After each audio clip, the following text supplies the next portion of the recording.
चलिए एक बार फिर से आप सभी का स्वागत है हमारे YouTube चैनल जे सर क्लासेस में। आज हम देखने वाले हैं केंद्रीय शिक्षक पात्रता परीक्षा सीटेट 2016 के क्वेश्चन जो कि पूछे गए थे 2016 में। देखिए ये जो प्राथमिक स्तर के क्लास 1 से लेकर 5 तक के क्वेश्चन है, 5 तक के क्लास के लिए है। देखिए ये जो क्वेश्चन पूछा गया बस पूछा गया आपका 18 सितंबर 2016 के पूछे गए क्वेश्चन है। यानी सीटेट के एग्जाम में जो 18 सितंबर 2000 को पूछा गया वहाँ के क्वेश्चन है। कुछ CDP के चाइल्ड डेवलपमेंट एंड पेडागोजी के कुल 30 क्वेश्चन है। इसमें कितने क्वेश्चन होते हैं? 30 क्वेश्चन होते हैं। इससे पहले हम क्या कहता है 2011 से लेकर 2015 तक के सभी प्रीवियस ईयर क्वेश्चन कर चुके हैं। कुल हमारा 9 वीडियो हो चुका है। ये हमारा आज का कुल 10वां वीडियो है होने वाला है जो कि पेडागोजी के है। इससे आगे भी करेंगे। तो दोस्तों अगर आपने नहीं देखा है पहले वो वीडियो जाके देखिए, उसके बाद अब इस वीडियो को देखिएगा और पूरा देखिएगा, जरूर आपको एग्जाम में सहायता करेगा।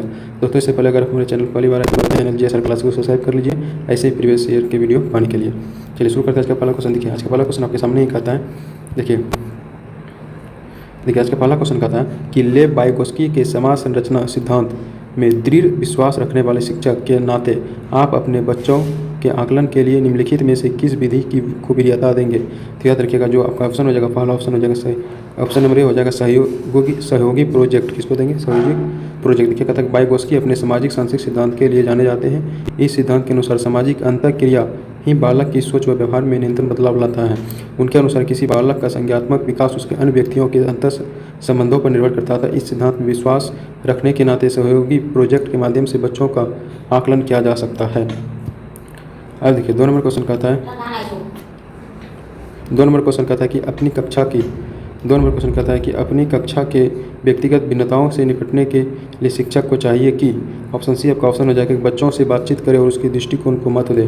क्या कहा जाता है? कहा जाता है कि बच्चों से बातचीत करे और उसके दृष्टिकोण को महत्व दे। तो आपका ऑप्शन सी सही हो जाएगा। देखिए ऑप्शन सी कहता है कि अपनी कक्षा के व्यक्तिगत भिन्नताओं से निपटने के लिए शिक्षक को चाहिए कि बच्चों से बातचीत करे और उसके दृष्टिकोण को महत्व देते हुए शिक्षण प्रक्रिया को आगे बढ़ाएं जिससे सभी छात्र लाभान्वित हो सकें। ये था आपका ऑप्शन। दूसरे नंबर क्वेश्चन। अभी तीसरा नंबर क्वेश्चन कहता है, तीसरा नंबर क्वेश्चन है कि आकलन उद्देश्यपूर्ण होता है यदि, कहा जाता है कि आकलन जो उद्देश्यपूर्ण होता है यदि, आपका ऑप्शन भी हो जाएगा इसमें विद्यार्थियों और शिक्षकों को प्रतिपुष्टि फीडबैक प्राप्त हो। क्या बोलता है कि आकलन का उद्देश्यपूर्ण होता है यदि इससे विद्यार्थियों और शिक्षक को प्रतिपुष्टि यानी फीडबैक प्राप्त हो। देखिए कहता है कि आकलन उद्देश्यपूर्ण होता है यदि आकलन द्वारा बालक की त्रुटि का ज्ञान होता रहे जिससे वह अपनी कमियों को दूर कर सके और शिक्षक को प्रतिपुष्टि प्राप्त हो। तो आपका ऑप्शन भी सही हो जाएगा। देखिए अगला क्वेश्चन कहता है, देखिए अगला क्वेश्चन कहता है कि राष्ट्रीय पाठ्य चर्चा, क्या कहता है? कहता है कि राष्ट्रीय पाठ्य चर्चा की रूपरेखा NCF 2005 के अनुसार शिक्षक की भूमिका है। तो याद रखिएगा राष्ट्रीय पाठ्य चर्चा की रूपरेखा NCF 2005 के अनुसार शिक्षक की जो भूमिका होती है वो होती है सुविधादाता। क्या होती है? सुविधादाता होती है। तो कहता है कि राष्ट्रीय पाठ्य चर्चा की रूपरेखा NCF 2005 के अनुसार शिक्षक की भूमिका सुविधादाता के रूप में होना चाहिए। वह बालक के कमियों को दूर करे तथा मैत्रीपूर्ण संबंध बनाए। अब देखिए अगला क्वेश्चन कहता है आपके सामने 5 नंबर क्वेश्चन कहता है कि अनुसंधान सुझाते है कि एक विधि कक्षा में अपने विद्यार्थियों से शिक्षिका की अपेक्षाएं विद्यार्थियों के लिए अधिगम किस पर निर्भर करता है? तो ऑप्शन है पर अधिगम पर महत्वपूर्ण प्रभाव छोड़ती है। देखा था कि एक बार क्वेश्चन देखिए कहता है कि अनुसंधान सुझाते हैं कि एक विधि कक्षा में अपने विद्यार्थियों से शिक्षिका को अपेक्षाएं विद्यार्थियों के अधिगम पर महत्वपूर्ण प्रभाव छोड़ती है। देखिए कहा जाता है कि विधि कक्षा में अपने विद्यार्थियों से शिक्षिका की अपेक्षाएं विद्यार्थियों के अधिगम पर महत्वपूर्ण प्रभाव डालती है। देखिए अब अगला क्वेश्चन कहता है 6 नंबर को देखिए क्वेश्चन कहता है, 6 नंबर क्वेश्चन कहता है कि विशेष आवश्यकता वाले बच्चे को शामिल करना। कहता है विशेष आवश्यकता वाले बच्चे को शामिल करना। तो याद रखिएगा ऑप्शन आपका डी हो जाएगा कि शिक्षण के प्रति किसके प्रति? शिक्षण के प्रति दृष्टिकोण विषय वस्तु और धारण परिवर्तन की अपेक्षा रखता है। देखिए कहता है विशेष आवश्यकता वाले बच्चों को शामिल करना शिक्षण के प्रति दृष्टिकोण विषय वस्तु और धारणा को क्या कहता है? अपेक्षा रखता है। अब देखिए 7 नंबर क्वेश्चन आपका कहता है, क्वेश्चन कहता है कि विधि प्रकार की सामाजिक आर्थिक और सांस्कृतिक पृष्ठभूमि के बच्चों को युक्त कक्षा सभी विद्यार्थियों के अधिगम अनुभव को बढ़ाती है। यह टेस्ट कथन है। याद रखिएगा ये जो आपका अभी है ये जो कथन है सही है क्योंकि बच्चे अपने साथियों से अनेक कौशल सीखते हैं। तो आपका ऑप्शन भी हो जाएगा। क्या कहता है कि विविध प्रकार की सामाजिक आर्थिक और सांस्कृतिक पृष्ठभूमि के बच्चों से युक्त कक्षा सभी विद्यार्थियों के अधिगम अनुभव को बढ़ाती है। यह सही है कि क्योंकि बालक का विकास अपने साथी समूह में होता है और वो अपने मित्रों के दौरान कौशल सीखते हैं। अब देखिए अगला क्वेश्चन, देखिए 8वां नंबर क्वेश्चन आपका कहता है, देखिए क्वेश्चन कहता है कि सुनने में असमर्थ बच्चा, क्या बोलता है कि सुनने में असमर्थ बच्चा नियमित विद्यालय में बहुत अच्छा कर सकता है यदि उसे उपयुक्त सुविधाएं और साधन उपलब्ध कराया जाए। तो आपका ऑप्शन भी सही था। बोलता है सुनने में असमर्थ बच्चा नियमित विद्यालय में बहुत अच्छा कर सकता है यदि उसके उपयुक्त सुविधा और साधन उपलब्ध कराया जाए। कहता है सुनने में असमर्थ बच्चा नियमित विद्यालय में बहुत अच्छा कर सकता है यदि उसे उपयुक्त सुविधाएं और साधन उपलब्ध कराया जाए। समावेशी शिक्षा में समान बच्चा के साथ समस्यात्मक बालक को पढ़ाया जाता है। देखिए 9 नंबर क्वेश्चन कहता है, 9 नंबर क्वेश्चन है कि निम्नलिखित में से कौन सी विशेषता प्रतिभावान शिक्षार्थी की है। तो याद रखिएगा ऑप्शन बी हो जाएगा कि यदि कक्षा की गतिविधियां अधिक चुनौतीपूर्ण नहीं होती है तो वह कम प्रेरित अनुभव करता है और ऊब जाता है। ये कहता है कि प्रतिभावान बालक की कक्षा में गतिविधियां अधिक चुनौतीपूर्ण नहीं लगती है और वह कम प्रेरित अनुभव करता है तथा ऊब जाता है। अब देखिए 10 नंबर क्वेश्चन कहता है कि एक शिक्षिका अपनी प्राथमिक कक्षा में प्रभावी अधिगम को बढ़ा सकती है। ऑप्शन डी विषय वस्तु को विद्यार्थियों के जीवन के साथ संबंधित करके। क्या कहता है, विषय वस्तु को विद्यार्थियों के जीवन के साथ संबंधित करके। देखिए कहता है कि प्राथमिक कक्षा में शिक्षा और शिक्षिका अपने अधिगम को प्रभावित कर सकती है। विषय वस्तु को विद्यार्थियों के जीवन से संबंधित करके ऐसा करने से विद्यार्थी विषय वस्तु को अपने जीवन में जोड़े जाते हैं और अधिगम प्रभावशाली बनता है। देखिए 11 नंबर क्वेश्चन आपका कहता है, देखिए 11 नंबर क्वेश्चन कहता है कि बच्चों के बारे में निम्नलिखित में से कथनों में कौन कथन सही। देखिए सभी कथन पढ़ेंगे। देखिए पहला कहता है कि बच्चे जानकारी के निष्क्रिय प्राप्त करता है, बच्चे समस्या समाधान करता है। ऑप्शन सी 3 है कि बच्चे वैज्ञानिक शोध करता है। ऑप्शन 4 है बच्चे पर्यावरण के सक्रिय अन्वेषक है। याद रखिए इनमें से जो आपका 2, 3 और 4 सही है। यानी बच्चे समस्या समाधान करता होते हैं, बच्चे वैज्ञानिक शोधकर्ता होते हैं और बच्चे पर्यावरण के आर्थिक अन्वेषक होता है। आपका ऑप्शन बी हो जाएगा। अब देखिए अगला क्वेश्चन कहता है 12 नंबर क्वेश्चन कहता है कि विद्यार्थियों में संप्रयत्नात्मक विकास को प्रोत्साहन देने के लिए निम्नलिखित में से कौन सी विधि सबसे प्रभावी है। याद रखिएगा वो हो जाएगा आपका ऑप्शन सी कि विद्यार्थियों को बहुत से उदाहरण देना और उन्हें तर्क संगत का उपयोग करने के लिए प्रोत्साहित करना। तो क्या कहता है कि संप्रयत्नात्मक विकास को प्रोत्साहन देने के लिए विद्यार्थियों को बहुत से उदाहरण देना और उन्हें तर्क संगत का उपयोग करने के लिए प्रोत्साहित करना चाहिए। अब देखिए 13 नंबर क्वेश्चन कहता है, देखिए 13 नंबर क्वेश्चन है कि प्राथमिक विद्यालय के बच्चे उस वातावरण में सबसे प्रभावी ढंग से सीखेंगे।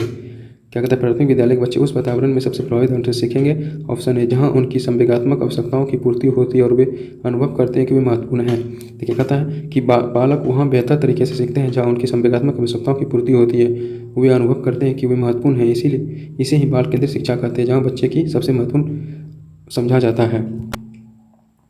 देखिए 14 नंबर क्वेश्चन कहता है कि एक बच्चा खिड़की के सामने से एक कौवे को उड़ता हुआ देखता है और कहता है कि एक पक्षी। इससे बच्चे के विचार के बारे में क्या पता चलता है। तो याद रखिएगा ऑप्शन डी हो जाएगा केवल भी कि बच्चे में पक्षी के प्रत्यय विकसित हो चुका है। क्या हो चुका है, बच्चे में पक्षी का प्रत्यय विकसित हो चुका है।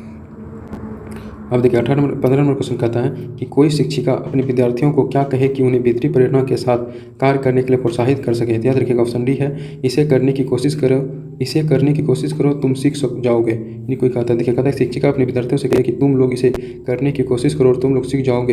इससे विद्यार्थियों के भीतर प्रेरणा मिलेगी और वो कार्य करने के लिए प्रोत्साहित होंगे। देखिए 16 नंबर क्वेश्चन कहता है कि कोई शिक्षिका क्या कहता है कोई शिक्षिका अपने विद्यार्थियों के अध्ययन करने हेतु आंतरिक रूप से उत्प्रेरित करने के लिए कैसे प्रोत्साहित करेगी। याद रखिएगा ऑप्शन सी व्यक्तिगत लक्ष्य निर्धारित करने और उनमें निपुणता पाने में उन्हें मदद देकर। कहते हैं बालक को आंतरिक रूप से प्रेरित करने के लिए अध्यापक बालक को व्यक्तिगत लक्ष्य निर्धारण करने में तथा उसे निपुणता पाने में मदद करेंगे। 17 नंबर क्वेश्चन कहता है कि किसी प्रारंभिक कक्षा में प्रभावशाली शिक्षक का उद्देश्य विद्यार्थियों को उत्प्रेरित करना होगा। तो ऑप्शन ए हो जाएगा कि सीखने के लिए, जिससे वे जिज्ञासु बने और सीखने के लिए ही सीखना पसंद करें। ये कहता है कि प्राथमिक कक्षा में शिक्षक बच्चे को सीखने प्रति जिज्ञासु बनाता है तथा सीखने के लिए ही सीखना पसंद करे, ऐसा दृष्टिकोण बालक में उत्पन्न कराता है। अब देखिए 18 नंबर क्वेश्चन कहता है कि निम्नलिखित में से कौन सा उदाहरण प्रभावशाली विद्यालय की प्रथा है। तो याद रखिएगा जो ऑप्शन सी हो जाएगा व्यक्ति सापेक्ष अधिगम। कौन सा, व्यक्ति सापेक्ष अधिगम आपका ऑप्शन हो जाएगा। अब देखिए क्वेश्चन नंबर 19 कहता है कि विकास का सिर पदाभिमुख दिशा सिद्धांत व्याख्या करता है कि विकास इस प्रकार आगे बढ़ता है। सी नंबर सिर से पैर की ओर, किस ओर, सिर से पैर की ओर। ऑप्शन सी कहता है कि सिर पदाभिमुख पर मस्तिष्क के शारीरिक विकास सिर से पैर की दिशा। देखिए कहता है कि शारीरिक विकास सिर से पैर की दिशा में होता है। प्रयोगात्मक अध्ययन के आधार पर यह दिखाया गया है कि प्रसूति तथा जन्म के बाद के समय में बच्चों शारीरिक विकास तथा मानसिक विकास के 2 प्रकार के नियमों को निर्देशित होता है। अब देखिए 20 नंबर क्वेश्चन कहता है आपका, देखिए क्वेश्चन है कि भाषा विकास के लिए सबसे संवेदनशील समय निम्नलिखित में से कौन सा होगा। तो याद रखिएगा भाषा विकास के जो सबसे संवेदनशील समय होता है वो ऑप्शन सी है प्रारंभिक बचपन का समय। कहता है कि जीन पियाजे के अनुसार भाषा विकास के लिए सबसे संवेदनशील समय प्रारंभिक बचपन के समय का होता है। अब देखिए 21 नंबर क्वेश्चन कहता है कि एक 6 वर्ष की लड़की खेलकूद में असाधारण योग्यता का प्रदर्शन करती है। उसे माता पिता दोनों ही खिलाड़ी है, उसे नित्य प्रशिक्षण प्राप्त करने भेजते हैं और सप्ताह में उसे प्रशिक्षण देते हैं। बहुत संभव है कि उसकी क्षमताएं निम्नलिखित में से दोनों बीच परस्पर प्रतिक्रिया के परिणाम होगी। तो वो आपका ऑप्शन ये हो जाएगा अनुवांशिक और पर्यावरण। कहता है कि उपयुक्त स्पष्ट है कि अनुवांशिक और पर्यावरण के बीच परस्पर अंतःक्रिया का परिणाम है। अब देखिए 22 नंबर क्वेश्चन कहता है कि निम्नलिखित में से कौन सा समाजीकरण के गौण वाहक हो सकते हैं। तो याद रखिएगा ऑप्शन बी है विद्यालय और पास पड़ोस। कौन विद्यालय और पास पड़ोस कहता है समाजीकरण के गौण वाहक विद्यालय और पास पड़ोस हो सकते हैं। देखिए 23 नंबर क्वेश्चन कहता है आपका कि लेव वाइगोस्की के अनुसार संज्ञात्मक विकास का मूल कारण है। तो याद रखिए लेव वाइगोस्की के अनुसार संज्ञात्मक विकास का जो मूल कारण है वो है आपका ऑप्शन बी सामाजिक अन्वयन क्रिया। कौन सा है सामाजिक अन्वयन क्रिया। कहता है कि लेव वाइगोस्की के अनुसार कहता है कि लेव वाइगोस्की के अनुसार संज्ञात्मक विकास का मूल कारण सामाजिक अन्वयन क्रिया है। लेव वाइगोस्की ने बच्चे के संज्ञात्मक विकास और सामाजिक कारकों में भाषा का महत्वपूर्ण बतलाया है। देखिए 24 नंबर क्वेश्चन कहता है कि कहता है कि किसी बच्चे का दिया गया विशिष्ट उत्तर कोलाहल नैतिक तर्क के सब सोपानी की विषय वस्तु के किस सोपान के अंतर्गत आएगा। पहला स्टेटमेंट का यदि आप ईमानदार हैं तो अपने माता पिता पर गर्व करेंगे, इसलिए आपको ईमानदार रहना चाहिए। तो ऑप्शन बी हो जाएगा सामाजिक संकुचन अनुकूलन को। किसको सामाजिक संकुचन अनुकूलन को प्रदर्शित करता है। देखिए कहता है कि यदि आप इस ईमानदार हैं तो अपने माता पिता पर गर्व करेंगे, इसलिए आपको ईमानदार रहना चाहिए। कथन सामाजिक संकुचन अनुकूलन के तहत आता है। इस सोपान के अंतर्गत उचित कार्यों और आलोचनात्मक ढंग से परख कर समस्त समुदाय के लिए द्वारा स्वीकृत किए गए समान व्यक्तिगत अधिकारों व मापदंडों को रूप में परिभाषित करने की प्रवृत्ति आ जाती है। देखिए 25 नंबर क्वेश्चन कहता है कि जीन पियाजे के अनुसार अधिगम के लिए निम्नलिखित में से क्या आवश्यक है। याद रखिएगा ऑप्शन ए कि शिक्षार्थी के द्वारा पर्यावरण को सक्रिय खोजबीन। कहता है जीन पियाजे के अनुसार अधिगम के लिए विद्यार्थी के द्वारा पर्यावरण की सक्रिय खोजबीन आवश्यक है।